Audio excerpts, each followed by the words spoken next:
Now recording the video. So, okay, I'm going to dive straight into my awesome introduction for you, Donna. And if I stuff it up, just pull me out. Okay, here we go. Shit, I've got an error on my thing here. So I'm going to pause the video. Sorry, guys. It is still uncut, but I can pause. Now we sorted that bug out. Now I'm going to do my awesome introduction. Here we go. Hi, I'm Tyson Franklin, and welcome to this week's episode of the Podiatry Legends podcast. With me today is another legend who is not a podiatrist, but is definitely a legend. Her name is Donna Patane. She is a lawyer and registered trademarks attorney and an expert in IP and all things business law in the digital age. Now, Donna used to work for a big law firm. She has now gone out on her own, and she is just focusing in on IP, trademarks, confidentiality, privacy, technology, and commercialization deals. But she also makes it fun, which you'll find out when you listen to Donna. And the other part with Donna, which is really interesting, and I love what she wrote here, was she is part of a lawyer movement towards value billing and loves working on a client's needs and strategies without the clock on. My God, how good is that? Donna, how are you doing today? Yeah, it's liberating. It's a great way of doing things, and I think we should all be moving that way. You must admit, every time, if you're doing anything to do with a lawyer, it could be a lease, it could be anything, and your phone ring and you see it's your lawyer, and you just, at the same time, it's almost like your bank manager's on the other end going, do you need more credit? Because you feel your bank account just dwindling away with every second that you talk to them. Yeah. So does it feel good to not be on the clock? Liberating. So was that the biggest thing about you wanting to do your own thing, like leaving a law firm who's telling you that you must build? Is it in 5-minute increments or 10 minutes? 6 minutes, so that an hour is 10 units. Part of the reason, and I definitely enjoy not having the clock on, but also I'm a little bit sort of odd and quirky, and there were ways I wanted to do things that were not sort of consistent with the corporate way. Yeah. There's that, and then I really just wanted to focus in on my niche areas of law, all the cool, sexy law, none of the dull stuff. So yeah, a few different things. Okay. So I've got you on here because there's been a bit of confusion with some people that this has been going for years, where a lot of podiatrists, they don't quite understand the difference between the business name, having the same business name registered in different states, the company name and the business name are two different things. And then you have trademarks, which we did a podcast a while back on It's No Secret Dr. T, and it was don't take a knife to a gunfight. Yeah, And my yeah. favorite analogy when it comes to these things. And so I think the main issue is that there's a few different ways you can register the business name, and the rights attaching to each of those different ways is different. So there's been a bit of confusion around sort of what gets you what in those different options. So in terms of, I usually talk about 4 different types of registration. So Yes. probably at the bottom of the ladder is your domain registration. So kind of first come, first serve in terms of who gets it and who's entitled to it. So even if somebody had a business name that was ABC Podiatry and they just had that business name, and then you went and registered the domain abcpodiatry.com or .com.au or .co.uk, bad luck for them for not getting it earlier. Slight caveat to that. So there are Okay. some rules around second level domains. So those are your .au, .uk, those kinds of things with the second level. And there's some rules around there in Australia by the .au domain administration, more policies really, that say your domain name should be your business name or some version of your business name or what you do. So there's some ability to write to OUDA and make a complaint to say someone's got a domain, a second level domain using my business name. Okay. Especially if they're doing it deliberately just to piss you off. Yeah, and usually that's the case. It's malicious. Yeah. Okay. So normally that's what will happen. Someone will see somebody else's business name. They go, oh, they don't have the domain. I'm going to annoy them, or I'm going to come up with something. I'm just going to take it, even though their business name is completely different. Oh yeah, totally. And we'll just redirect the traffic.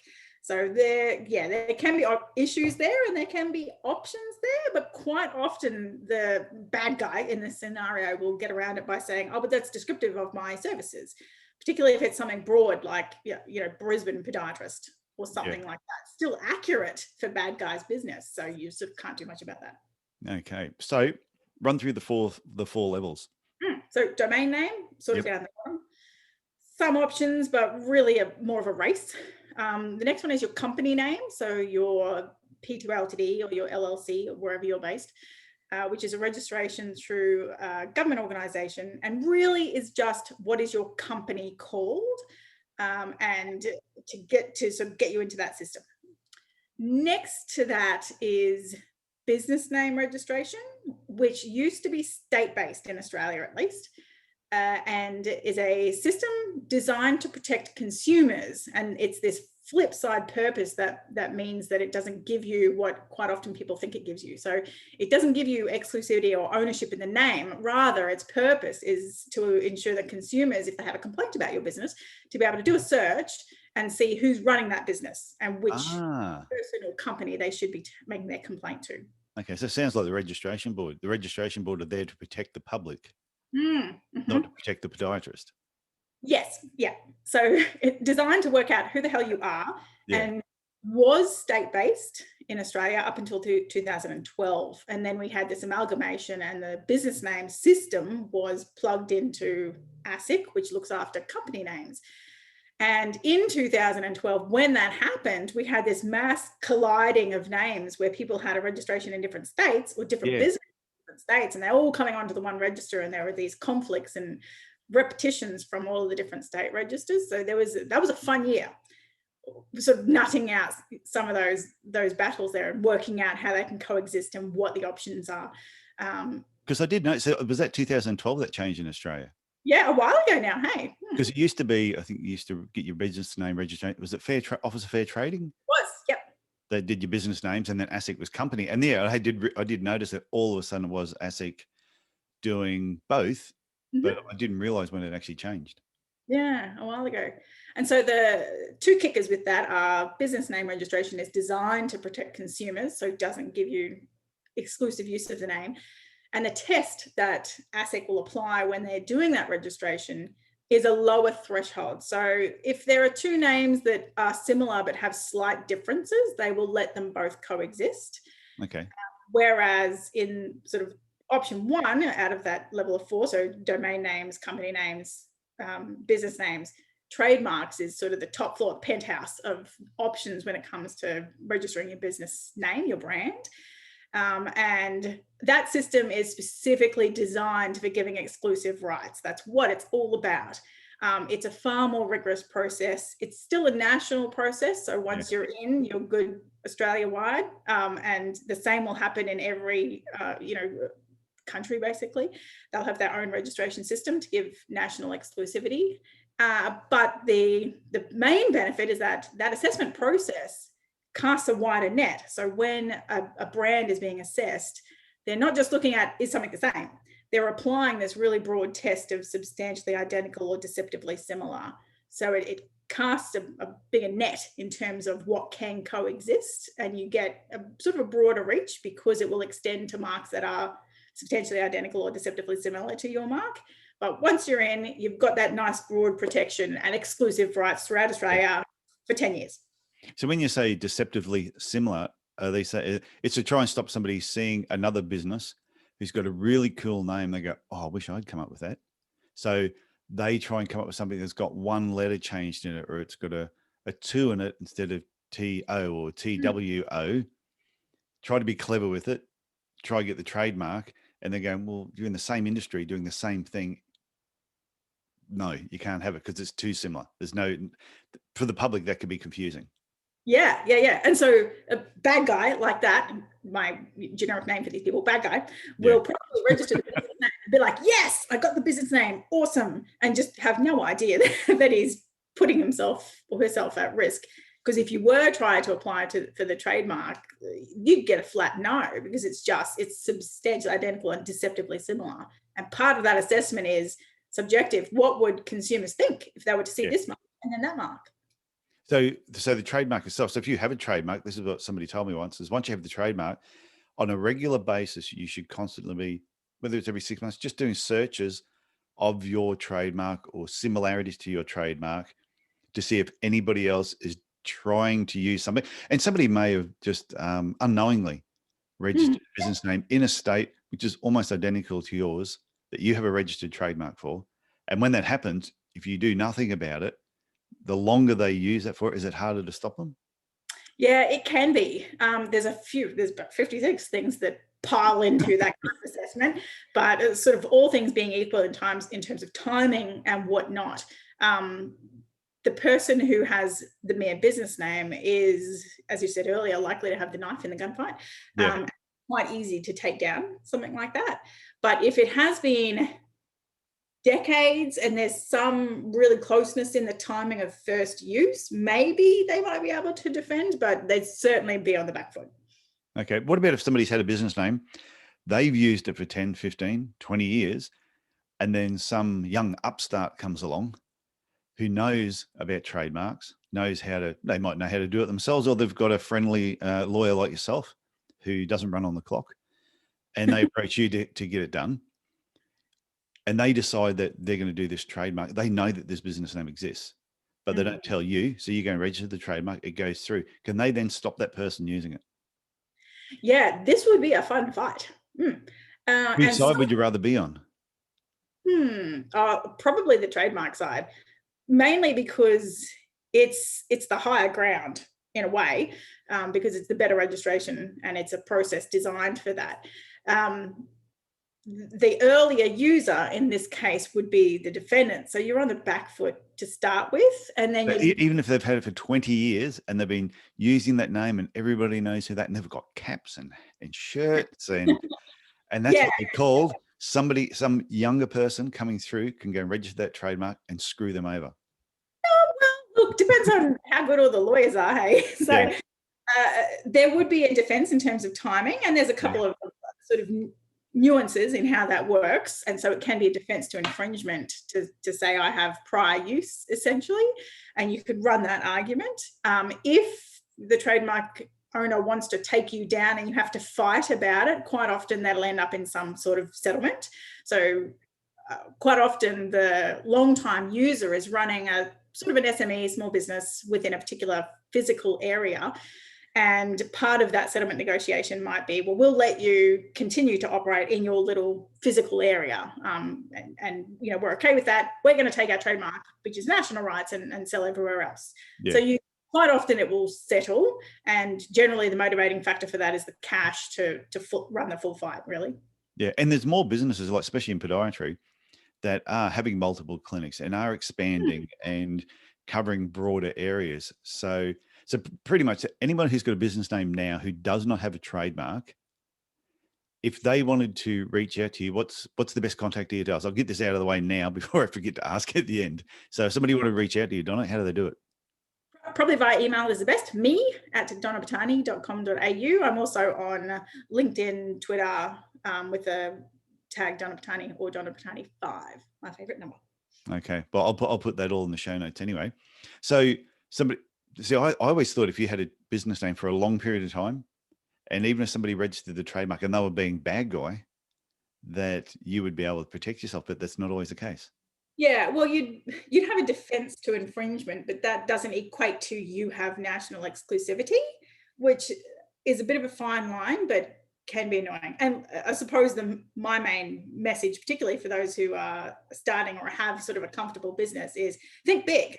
Think big. Yeah. So you might be marketing online, you might offer courses on how to, keep your feet happy, and things like that. So you should always think that your market is not just your town.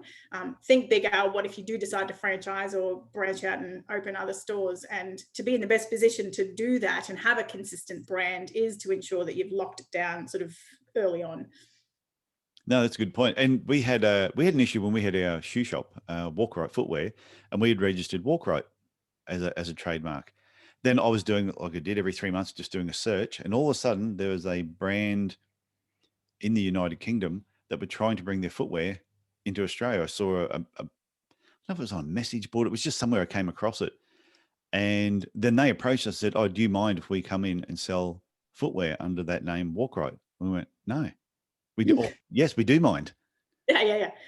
And we said, "But if you want to negotiate some form of deal or come up with something," said, we're happy with that. And they go, no, we don't want to pay anything. We went, "Don't worry about it." and they didn't end up coming in. And you only had that sort of negotiating power because you had the registration, and they knew supplying something with that brand within Australia would be infringement. Yeah, that is so cool. So what should podiatrists do now? So a podiatrist is listening to this and they're like, no, I'm sure I don't have a trademark. I just have a business name. What's your suggestion? What process should they be going through? Probably the easiest first step is to have a look on the register, see what's already there. So and the easiest way to find that is to Google in Australia, ATMOS, ATMOSS, which is the Australian Trademark Online Search Service. And that's our register of all the trademarks registered in Australia. Type in your brand, see what comes up. Use the advanced search because of that broader test to type in and look for some slightly substantially identical or deceptively similar marks. More globally, you can use the WIPO, Global Brand Database, which sort of extracts results from registers around the planet. So there's 140 odd countries a member to the Madrid Protocol, which is facilitated kind of like international trademarks loosely.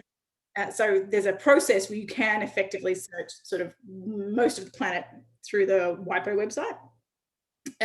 Slightly cumbersome to search, but still a good place to have a look. Because the first thing you want to do is make sure that if you do go to the expense and effort of filing an application, it's got good prospects of getting through. You don't want to find out a couple of months later, oh, actually, we've been rejected because there's something else on there.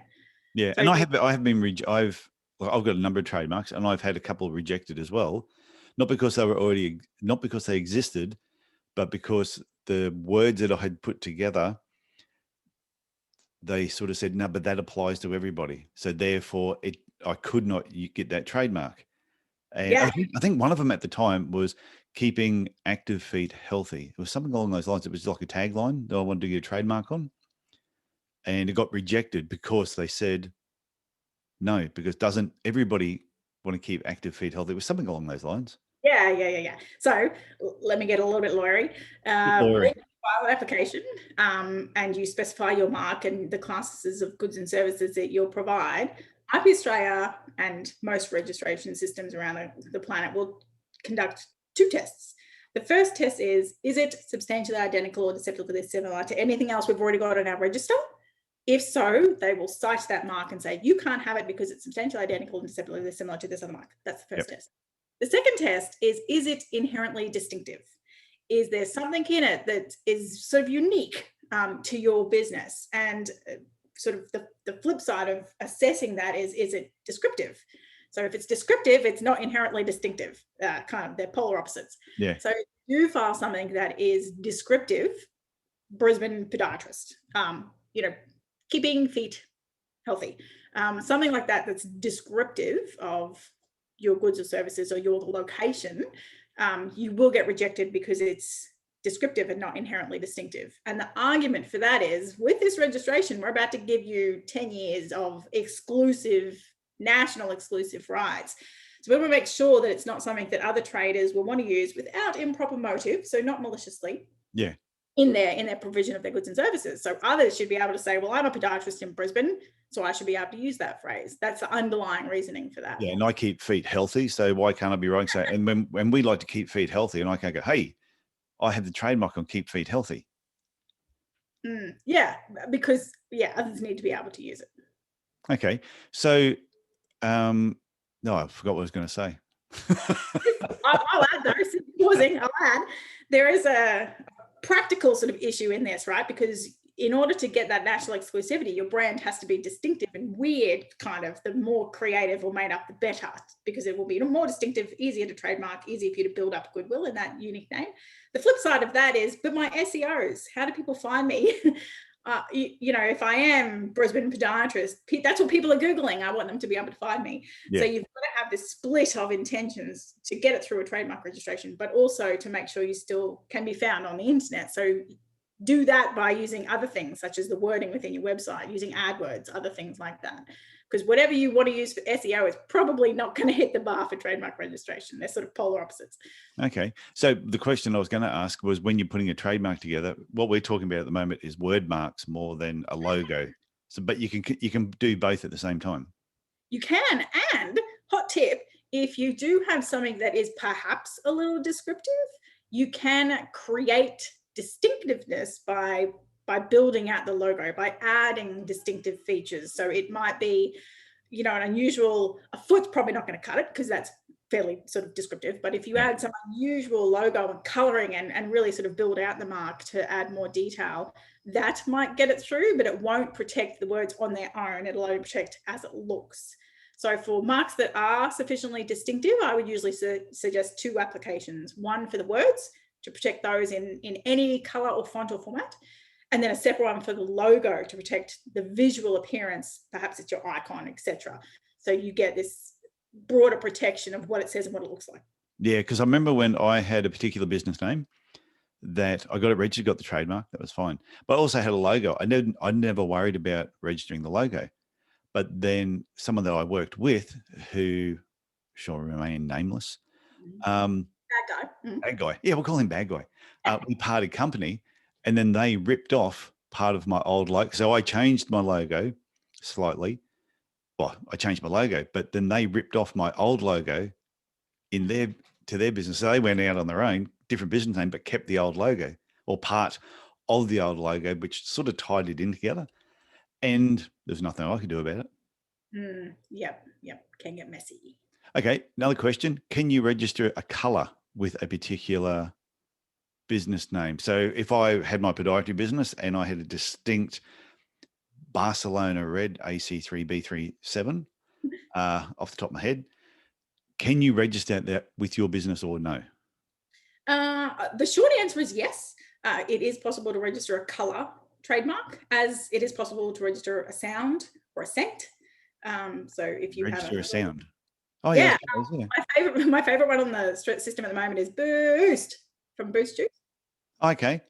Oh yeah, like what's the McDonald's one? Dun, dun, dun, dun, dun. Yeah. So something like that, like a little jingle. So there's a few different, you can also register an aspect of packaging. So there's a few different types of marks, not just words and logos, but those types of registrations, particularly color, can be difficult because color splattered on something is generally a little bit sort of generic. Yeah. So those that have achieved registration have done so on the basis of historical use, basically, to say we've used purple on our products for so long, this particular shade for so long and so consistently that people now see a packet with this particular purple on it and will think it's our product because we've just built up this reputation for that particular color. So generally you couldn't protect for use for color on day one. You'd need to build up the reputation. Okay, what about fonts? Fonts can generally be done within a logo application. Yeah. But only as it appears in that logo. So there is a Disney font, right, with like hearts on the eyes and stuff. Yeah.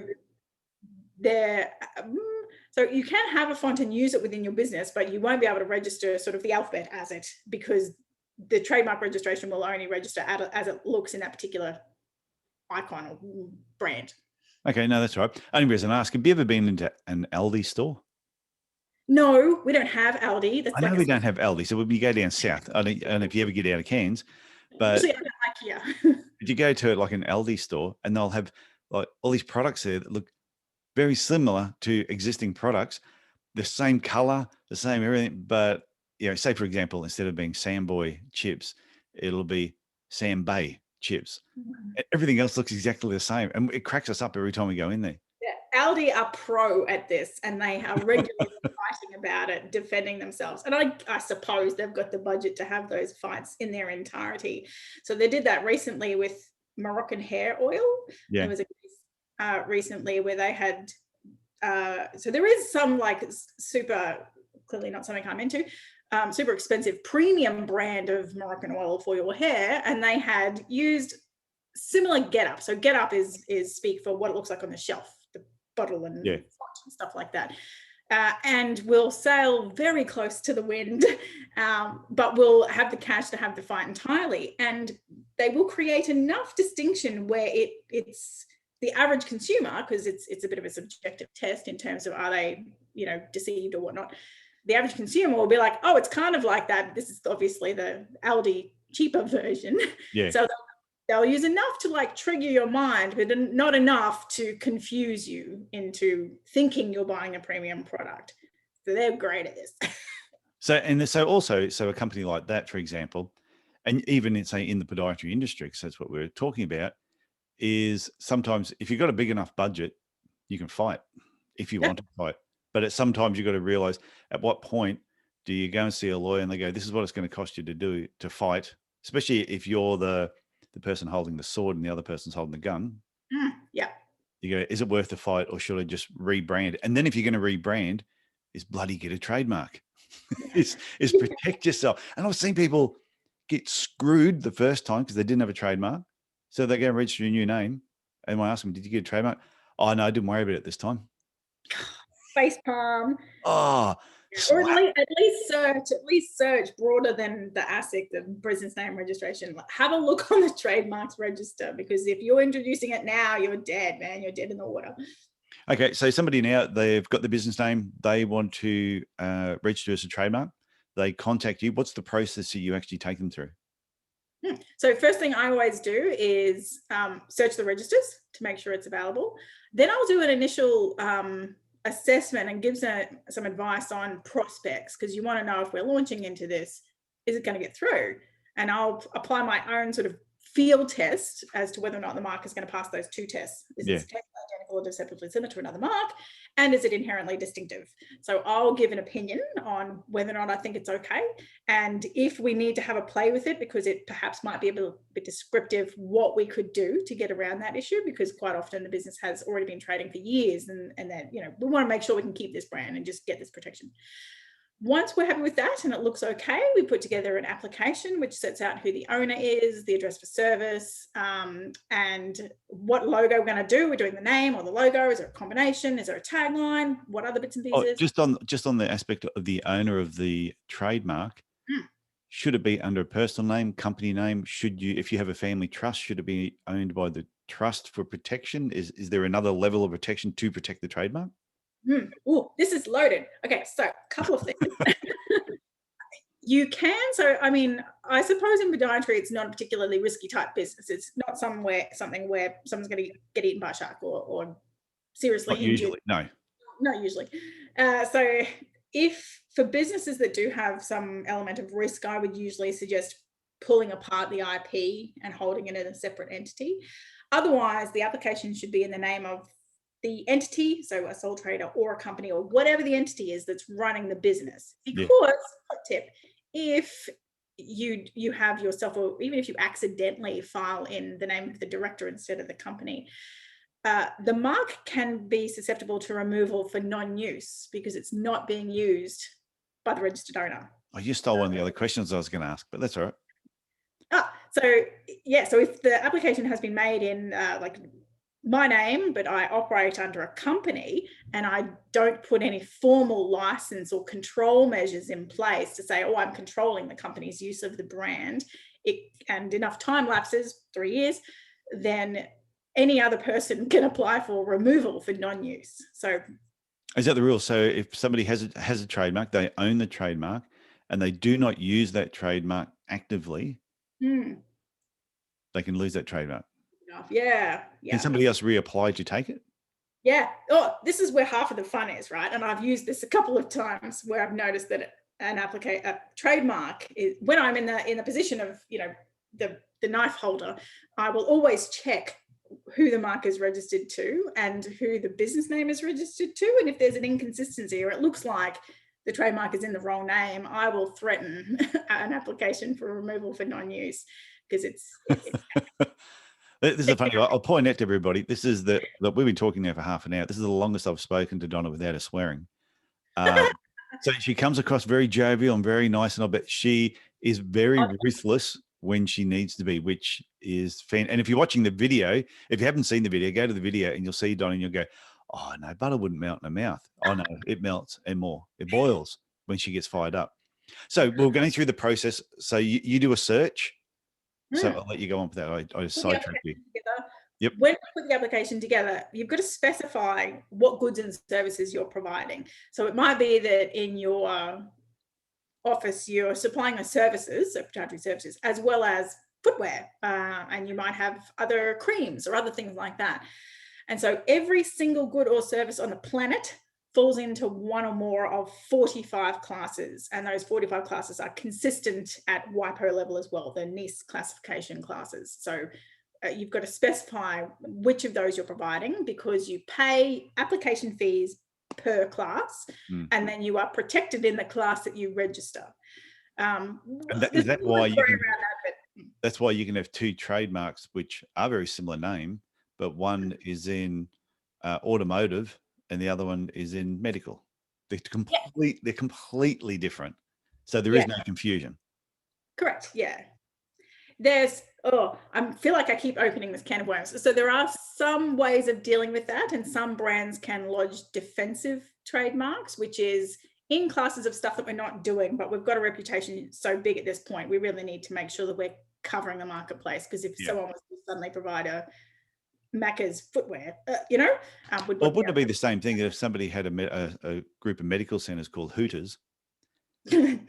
But no, I say they had Hooters first. Hooters was the medical center, but then the Hooters bars have opened up, and they're saying, "Oh, I want to stop that because that's actually how they're using that name could actually have a negative effect on my business." Yeah. This would also be a fun fight, and wrap in the trademark application, the trademark registration issues, but you'd also throw in consumer law issues where misleading consumers. You'd also throw in some kind of passing off actions. Like you'd throw a lot at it to try and get the outcome. God, this is interesting stuff. So anyway, back on. So you put in the application. Then we're on to classes. So then we pick what class that their podiatry business is going to fit in. I think it's 42 off the top of my head. I would have said in the 40s, somewhere in the 40s. 42 and services. And I think 10. Where's 25, I think? Yeah, I think 10's in there as well, but it's got to do with supplying footwear and other things. Just I'm not sure. What am I talking about? I should shut up. Part of the process, though, is working out what the hell do we do and what classes do we need to be in? Because if you're in the wrong class, when you go to enforce, you got a problem. That's what I was going to say. So if somebody does it themselves and they go, I don't need a lawyer because I'm really, really intelligent, so I'm going to do it myself. And they do it themselves, and they registered their business name and they pick the wrong class. And then somebody else goes to register, but then they pick the right class. What happens then? Or it won't happen. We have a whole another fun fight. And I mean, there are some crossover in the classes. So there is, if you're in a services class and then there's a goods class that supplies to that service. So there's some crossover in the classes that might cause a holdup. But otherwise, that's a bit of an embarrassing fight because you're trying to enforce something in a class that you're not doing. And then in that case, I would throw back at you, well, I'm going to remove yours for non-use because you're not using it for the class that you've registered in. Okay. Because there's some words where, like podiatry business names, where you see them. There's certain words like instep, and it's blah, blah, blah, and there's so many variations of the same thing. I've seen some business names. I've seen the same business name in 4 different states, exactly the same, but not one of them have got a trademark. And I sit there going, all one of you has got to do is just get the trademark. It's obviously a name that everybody wants to use. And then there's slight variations from it, which the only thing that's different is like one word at the end will have their business name and then it has N footwear. And that got registered. And I'm like, when is someone going to get a trademark? And that's why I wanted to get you on here, because I just think it's time podiatrists started to grow up a little bit with the business side of things. And they don't have to know everything about trademarks. But if you want to have a podiatry business and you want to have a successful podiatry business down the track, and you may only ever want to have one, which is have one really nice, great business, or you might want to have 101, is talk to someone like you, put a bit of money aside and come and talk to someone like Donna who knows what they're talking about and protect your ass. Yeah, because are you doing business? Are you on the internet? If you're on the internet, people are finding you from elsewhere. And nowadays, this is sort of growing and growing as an issue. Google reviews are being left for the wrong business. And you don't want to have to wear someone else's bad review. So it's better to have a name that is distinctive and protected so that all of the reviews to do with, blah, blah, blah, podiatry is just you, and you know that no one's getting confused and no one's accidentally reviewing you instead of someone else. Like the internet has made the world a very small place. So it's Yeah. something that even if you are a small podiatrist within a regional town, I think it's still important because you're probably on the internet. Well, that's interesting because I'm always on the internet. I'm always looking at other business names. And a lot of times I will get a message from somebody and they'll say, oh, hi, I'm such and such. And yeah, I want to talk to you about, say, the 12-week reboot program that I'm doing. Okay. And they'll have their name there, or they'll just mention their business name down the bottom. And then I go and look for that business name. And all of a sudden they'll be surprised how hard sometimes it is to find people because their business name, like their domain name is not exactly the same as their business name. So I'm going from their domain. It might be, say, John at whatever. Yeah. I can't find them. I'm searching around trying to find it. And I've seen it. The reason I'm seeing a lot more now, because I set up the Podiatry Business Owners Club on Facebook. To join in there, you've got to give me your email address. So people give me the email address, but I want to check that they're bloody podiatrists. They're not just some hack who's trying to get in there and flog something off. So I'm everyone that joins, I'm like vetting them first. I'm double checking they are who they say they are. Yeah, how hard it is to try and find some businesses. Just impossible. Yeah. And they might be on page 3 of or 6 of Google. So well, it's kind of called this and it's in Adelaide, maybe. Will that give me the result? Yeah. Isn't they say I can't find you either. best place to hide a dead body is on page 2 of Google? Yeah. So because, okay, getting into the whole digital world, what should people be looking at in that side of things just to protect themselves? So, wow, this is like loaded. Give me the basics. In terms of the branding issues, Yeah. maybe Google your brand, see what comes up. And if there are conflicting brands, have a think about whether you need to register yours or is it too descriptive and you need to add something more distinctive to it.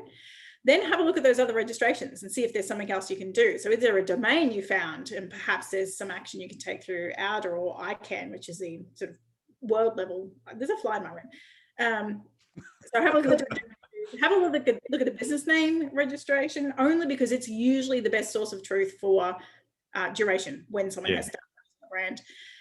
If someone, and this has happened a couple of times, if someone suddenly has a website that looks very similar to yours and it's causing confusion, you can use what's called the Wayback Machine to have a look at what it looked like when and see the timing of that particular issue. And if they have come after you, you can take some action in terms of branding as well as in terms of passing off. Or How do you find the Wayback Machine? Google Wayback Machine. I think Okay. it's .org. I can't remember. I have done this. I did that with Very cool. I did this with my own website, not the Tyson Franklin one, but when I had the podiatry clinic, and I went back to actually have a look at something on how I used to have it set up. And it was pretty awesome when you go, totally forgot about all that. Yeah, it's still on the internet. You can have a look at it from the 15th of July, 2007. What did it look like then? Yeah, so you can do that to assess what they've been doing, if there's something unusual going on one of your competitors' websites. The other thing... So are you meaning like you had your website here and your competitor had a website that was crap? Yeah. And then all of a sudden, 3 months later, their website is, it's been updated, which is fine, but it's updated almost to the same colors, the design, it's deceptively similar. Yeah, so there might be something you can politely demand them to make some changes so that is not, confusing to consumers. And the other issue that plays really, heavily into the online space is copyright law. So that protects what your website looks like, what your blogs look like. So if someone's just led on to something else about people stealing other people's blog articles, which I've given people, like I write blog articles for people, and I've given permission to people from some of my blogs that I've written here. You can use that one. That's not a problem. I don't have a problem. But I remember some people just blatantly stealing blog articles off my old podiatry website, word for word. Not cool. They are also categorized as bad guys. Yeah. So And I mean, sharing and using the functionality of a site is okay. So shares on Facebook or other social media, sharing using that functionality for its intended purpose is okay. But copying and pasting the words from the content and putting them somewhere else is probably going to be copyright infringement and should be subject to some kind of takedown. The US does have legislation specifically for this issue, and a process for notifying and arranging takedowns and stuff like that. Okay. What about people taking photographs? So they just see a photograph on somebody else's website and they just do a copy. I'm just going to use that on my website. Yeah, they don't pay for the image, and they just they're stealing somebody else's photograph and using it on their website. What's the problem with doing that? Copyright infringement. Oh, right, straight away. It's still copyright infringement, assuming the photo was original by the first poster or has been acquired legitimately from a stock library or something like that. I should add though, money doesn't have to change hands. So it can be infringement even if no one's getting paid. It can be infringement even if you've put a attribution to who it was from. So it doesn't matter that you've said, oh yeah, Tyson wrote this. If you don't have approval to reproduce, it can still be infringement. Yeah, because I've got a diagram that I use in one of my programs, and I put a little thing underneath it, courtesy of Dr. Jesse Green, because he gave me, I told him about it. And he said, yeah, not a problem. You can use that. But I put it underneath where I actually got it from, because I don't want people to think that was my image. I didn't. I acquired that image from somebody else. Yeah, and even if you've had that casual discussion, yes, you can have it. That is your consent to use, and therefore not infringement. So, and you said that's if they steal an original image. What if you steal a stolen image? So everyone's in trouble. Everyone's in trouble. So the original user is in trouble because they've not properly acquired it. So if you've gone Google Images and right-clicked and it hasn't come with a Creative Commons license, so that's got an international standard or usual. And there is a way you can check this when you're online and you're Googling images. There's a little section where you can tick and it'll tell you whether whether you're allowed to use it or not. I wouldn't hang my hat on those because those are user generated content. So stuff that's put on under Creative Commons is uploaded by anyone anywhere who's possibly not conscious that they don't own the copyright. So I would still be hesitant. I would prefer to buy from a stock library that has. Where do you get your images from? Where do you get? Where? Pixels. I like Pixels. Okay. Yeah, I get majority of mine from Canva. Yeah. Because when you have Canva, when you have the, even if you have the free version, they give you a certain amount of images that you can get on the side, which are pretty good. Yeah. When you have the paid version, which is only like $100, but once you can do all your artwork and you can use your own corporate colors and fonts and all that, but the amount of images that they give you. So with the Podiatry Legends, with this podcast, whenever I post an image of somebody that's hit a certain milestone, I'll use a certain Spartans image. Oh yeah. Dress up in warrior pose. So when this podcast episode goes through the roof, I'll have a picture of you as a Spartan woman in a fight scene doing something. But I get all those images from Canva. Yeah. And legitimately acquired. Yes. So there can be an issue if it's not legitimately acquired at the outset. And then the copier of the copier is also in trouble because, well, ignorance is no defense. And yeah. You can't say, oh, I didn't know they stole it, so I stole it. That's not going to fly. What about if somebody has a photograph that they take? Because there's something else I heard that it's the person who takes the image owns the image. Correct. So I grab your camera and I take a photograph and I go, here you go, Donna. And you go, thanks. And then you start posting that everywhere. I go, hang on, I own that image. I took the photograph. Yeah. So if you took the photograph of me and it's a portrait, I own it. But if it's a photo you took of some random collection of feet somewhere, that doesn't fall into the exception categories, then you would own the photograph. That can be a whole mess, right? Because people get phones or cameras quite easily. Yeah. What about when if I took a photograph and I posted it onto Facebook, and then say a newspaper took my photo that I posted on Facebook and put it in an article? What happens then? Yeah, I feel like you're gonna have trouble getting me off this. So a photo that you put, and this is a combination of copyright and contract issues. So when you post a photo on social media, when you post a photo on your website, you generally retain control of it. When you post it on social media, those social media terms have really broad licenses for Facebook to then sub-license your content. Uh-huh. So technically, they could sub-license the news outlet to use your content. It's a license. You still own your content that you upload. So there's that. And then in copyright law, there is an exception for reporting the news, which I think sometimes is a little broader than what traditional news would be. Like kind of anything seems to be news at the moment, but there is an exception for reporting the news. But yeah, so there's a couple of points where you check things. What's the nature of it? Who created it? Where did it get uploaded? Is there some license around the use? Is it news? Is there an exception? So another. Oh, that's very interesting. Okay, I'm just looking at the time. I know we have to wrap up. So what advice, podiatrists are listening to this now, what would you suggest they do next, other than contact Donna at me@donnapatane.com.au or just .com? .com.au. And also anyone that's in another country, do you work with other people in other countries, or you would just direct them where to go if they sent you a message? Good question. I do work in other countries as well using the Madrid protocol, usually to create a connection or to expand a brand from or to Australia and overseas. So there's a process there to make that easier. Otherwise, I've got a couple of contacts throughout the planet, my sort of go-tos if there is a specific issue in a specific country. Okay, cool. So final tip for any podiatrist that's listening to this now, who's listening to me waffle on as well, but what final tip would you give them to finish up with? My favorite tip is think big. Think big. You're on the internet, think big. So don't assume it's just Apple and Google and Amazon that needs trademarks. I think you do too. And your first bit of homework is to go and have a look at the register to make sure that no one already has your brand, because then you've probably got bigger problems. That is an awesome tip. I like that. Think big. I always think that you're going to take over the world. And if you only end up taking over your backyard, that's fine.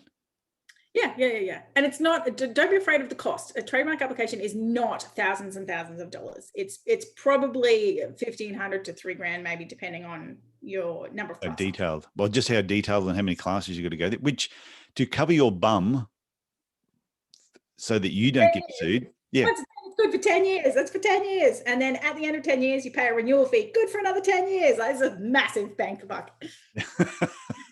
Okay, Donna, I want to thank you for coming on the Podiatry Legends podcast. I already knew you were a legend beforehand anyway. And thank you very much. Thanks for having me. Good to chat. Wait, once.